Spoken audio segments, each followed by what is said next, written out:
Welcome, this is Master Prophet Noel teaching you Santeria, the Black Magician's Secrets to His Powers, Volume 1 and 2 CD set. In this course, you will learn 4 powerful secrets all black magicians operate in that will be the direct source to their power. We will continue with today's teaching, Santeria, the Black Magician's Secrets to His Power, Volume 1 and 2 CD set. We'll be right back with today's teaching.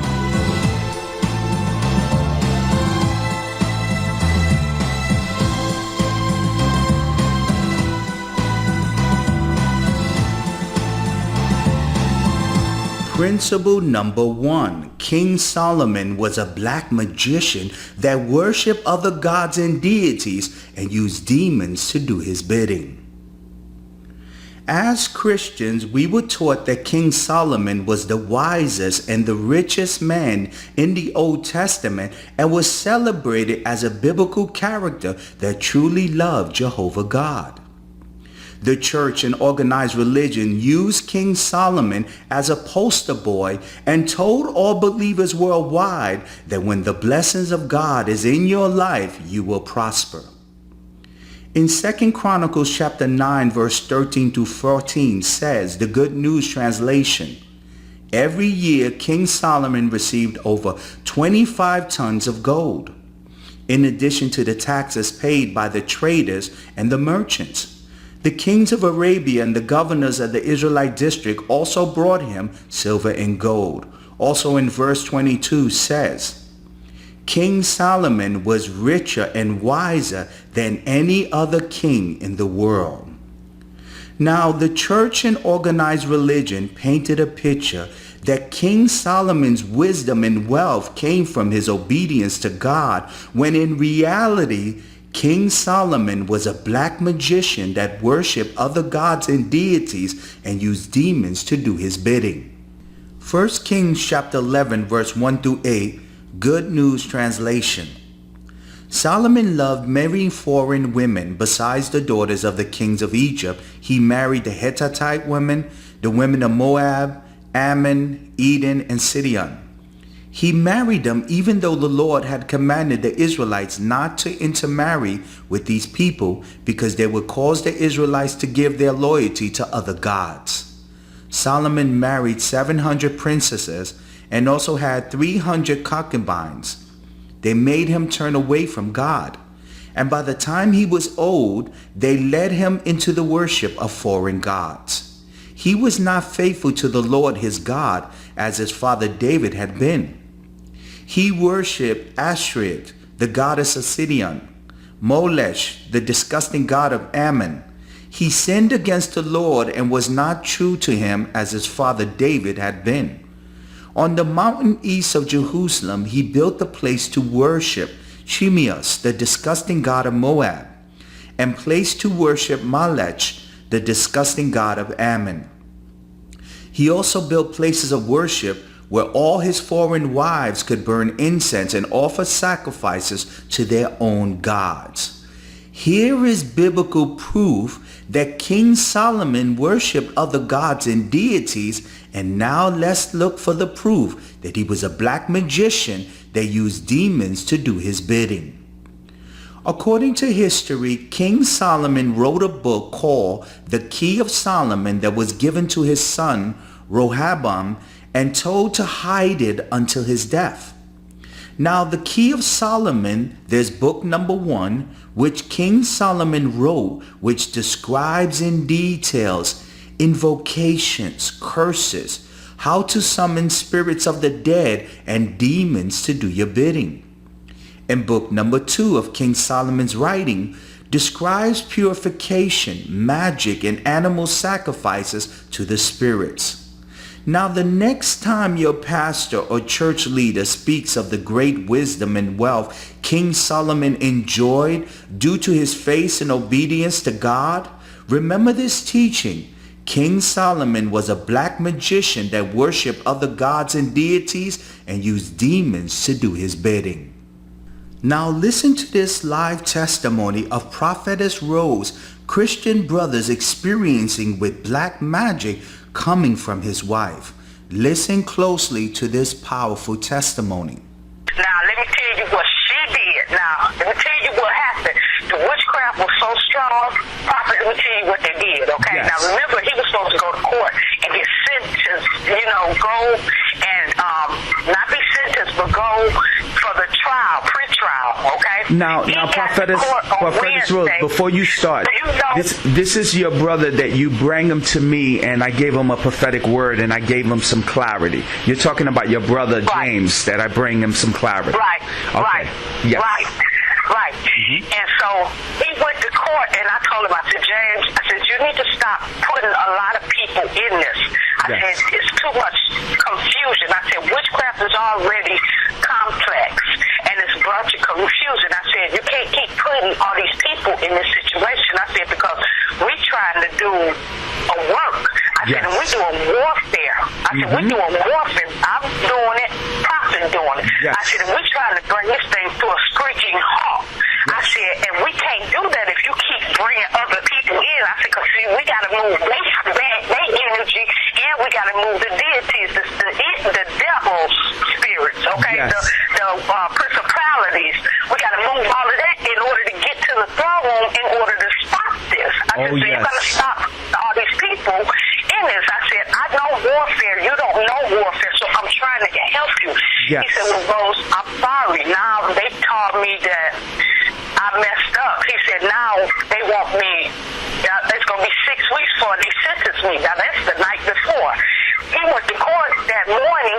They jumped up, and they were so confused. Even the attorneys was confused. There was so much confusion in the court. Beautiful. My brother said even the attorneys was confused. Beautiful. He said, and the judge told him, he said, this case is not supposed to be before me. He said, what are y'all doing? They tried to put more charges on him. Wow. And my brother looked at his attorney. He said, come on, man, what you doing? You not handling your business. They trying to set me up with more charges. Yes. And so they stopped it, and the judge called him to the bar and talked to them in sidebar. And he told them, so he said, I'll tell you what we're going to do. You just sit down there and let me empty the court out. So he got rid of all his other cases, and then he cleared that courtroom out. Then he dealt with my brother. And so after my brother said, no, pizza. All the churches, the new charges they tried to throw on him, he had said, no. He rejected all of them. Yes. So the end result is it was supposed to be 6 weeks now after this court day, Wednesday. They jumped up out of the ministry because they were so confused that they couldn't even remember the laws. They had to go on their cell phones, pull up the laws, and told them to the judge. And the judge told them, he said, it's a good thing y'all not in a federal court. He said, because y'all wouldn't be able to use y'all cell phones. Wow. So they ended up sentencing my brother that day and charging him some money on top of giving him 2 years probation. Now remember, he was only there. They had made an agreement with him for 1 year probation, and there wasn't no money judgment. And I told him, I said, I couldn't tell my brother, but God showed me. He said the reason why he ended up with an extra year and money was because of that confusion that he kept bringing with all the different people talking to him about this situation. Wow. He said, so it cost him more. It cost him some time. So anyway, they charged him. They gave him 2 years probation, $300 a month, and he got to go to all his classes, which he was already going to classes, but he got to go to anger management classes for 2 years. And so his attorney told him, he said, James, he said, I'm going to tell you what you do. He said, get the $7,200, pay that. He said, and I can guarantee you, if you get it done in 9 months, he said, I can get this thing overturned and get this off of you. Yes. And he said, you won't have to do but no more than 1 year. He said, but I have to try to have it paid in 9 months.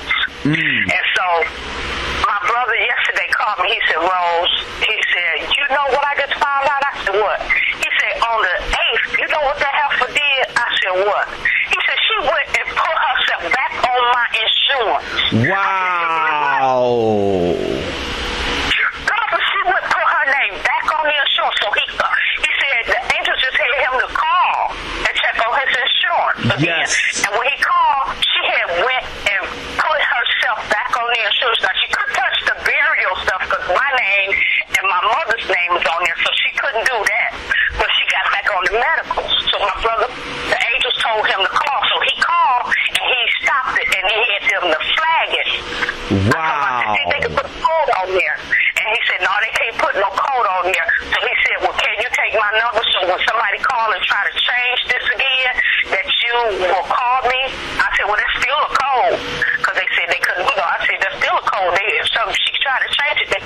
you while she on the other line. You know what I'm saying? And confirmed that it's you. So they flagged his account.